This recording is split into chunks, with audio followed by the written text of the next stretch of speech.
Parlour বা সেলুনে গিয়ে তো সবসময় হেয়ার ট্রিটমেন্ট নেওয়া সম্ভব না, right? Keratin treatment, Brazilian treatment, protein treatment, এরকম আরও অনেক ধরনের ট্রিটমেন্ট রয়েছে। কিন্তু ট্রিটমেন্টগুলো একটু এক্সপেন্সিভ হলেও চুলকে সিল্কি এবং প্রাণবন্ত করতে বেশ ভালো কাজ করে। কিন্তু এক্সপেন্সিভ এই ট্রিটমেন্টগুলো সবসময় নেওয়া পসিবল না। তাহলে হ্যালো এভরিওয়ান, আমি আসিফা।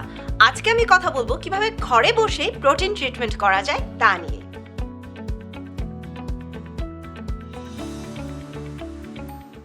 চুল কেরাটিন এবং অ্যামিনো অ্যাসিড দিয়ে তৈরি, যা সহজ ভাষায় প্রোটিন। প্রোটিন ট্রিটমেন্টে প্রচুর পরিমাণে প্রোটিন লোডেড থাকে, যা সহজে চুলে অ্যাবজর্ব হয়ে যায় এবং ড্যামেজড চুলকে স্ট্রং করে থাকে।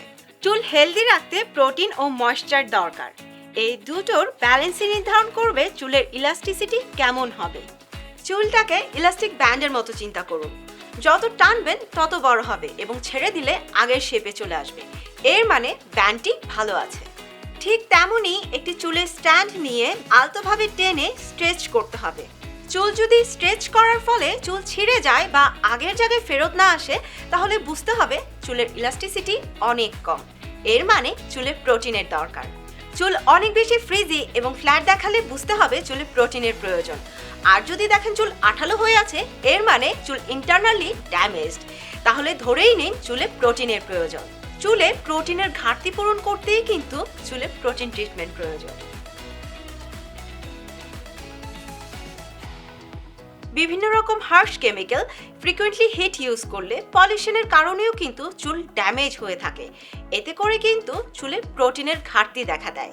তাহলে চলুন জেনে নেওয়া যাক কিভাবে ঘরে বসেই প্রোটিন ট্রিটমেন্ট নেওয়া যায়। যে কোনো ট্রিটমেন্টের আগে চুল শ্যাম্পু করে নিতে হবে। ক্লিন স্কাল্পে ট্রিটমেন্ট ভালো কাজ করে। প্রোটিন ট্রিটমেন্টের প্যাক বানাতে প্রথমেই নিয়ে নিচ্ছি তিসি জাল দিয়ে অ্যালোভেরার মতো জেল করে নিতে হবে।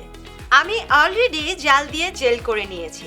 তিসি নতুন চুল গজাতে হেল্প করে, সাথে হেয়ার রুটস স্ট্রং করে থাকে, সাথে নারিশমেন্ট প্রোভাইড করে চুলকে সিল্কি করে থাকে।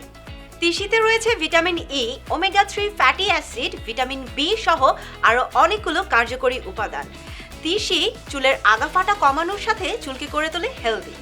আর অ্যাড করছি ডিমে থাকা বায়োটিন চুলের জন্য বেশ কার্যকরী। আর স্কিন ক্যাফের অলিভ অয়েল চুলের রিগ্রোথের পাশাপাশি চুলের সফটনেস ও ময়েশ্চার প্রোভাইড করে থাকে। অনেকেই ডিমের স্মেল পছন্দ করেন না, তারা চাইলে পছন্দ মতো কয়েক ফোঁটা এসেনশিয়াল অয়েল মিক্সড করে নিতে পারেন। এই প্যাকটি পুরো চুলে অ্যাপ্লাই করে নিতে হবে। এরপর কম করে নিলে পুরো চুলে প্যাকটি ঠিক মতো অ্যাপ্লাই হয়ে যাবে। যদি ঘরে কোনো স্টিম দেওয়ার মেশিন থাকে তাহলে 10 মিনিট চুল স্টিম করে নিন, অথবা গরম পানিতে তোয়ালে ভিজিয়ে চুল স্টিম করে নিতে পারেন। চুলে স্টিম নিলে কিউটিকলগুলো ওপেন আপ হয় এবং প্যাকের নিউট্রিয়েন্টসগুলো ভিতরে অ্যাবজর্ব হতে সহজ হয়। 10 মিনিট পর তোয়ালে খুলে নিয়ে শাওয়ার ক্যাপ দিয়ে চুল র্যাপ করে রাখুন এবং আরও 15 থেকে 20 মিনিট রাখুন। এরপর শ্যাম্পু করে নিন। চুল যদি খুব বেশি ড্যামেজ হয়ে থাকে তাহলে উইকলি একবার ট্রিটমেন্ট নিন এবং ড্যামেজ রিপেয়ার হয়ে যাওয়ার পর মাসে 1 থেকে 2 বার নিলেই হবে। আর যদি ন্যাচারাল প্যাক বানানোর কোনো সময় না হয় তাহলে কোনো টেনশন নেই, এর সলিউশনও আমিই দিব। ক্লিন হেয়ারে মাস্ক অ্যাপ্লাই করতে হবে। হালকা ভিজা চুলে মাস্ক অ্যাপ্লাই করে কম করে একই প্রসেসে চুল আঁচড়িয়ে নিন এবং সেম ওয়েতে টাওয়াল র্যাপ করে নিন। 10 থেকে 15 মিনিট রেখে নর্মাল পানি দিয়েই ধুয়ে ফেলুন। এই প্রতিটি মাস্কে কিন্তু চুলের ড্যামেজ রিপেয়ার করে চুলকে সফট, স্মুথ এবং ময়শ্চারাইজড করে রাখবে, সাথে নারিশমেন্টও প্রোভাইড করবে এবং চুলের প্রতিটি স্ট্রেন্ডসগুলোকে স্ট্রং করে থাকবে। আই হোপ আজকের ভিডিও দেখে কিভাবে ঘরে বসে প্রোটিন ট্রিটমেন্ট করা যায় তা জানতে পেরেছেন। আর কোনো ইনকোয়ারি থাকলে নিচে কমেন্ট করে জানাবেন। আর makeup, skin care, hair care সম্পর্কে আরও আপডেট পেতে সাজগোজের সোশ্যাল প্ল্যাটফর্মগুলোতে চোখ রাখুন। আজকে এই পর্যন্তই। ভালো থাকুন, সুস্থ থাকুন, সাজগোজের সাথেই থাকুন।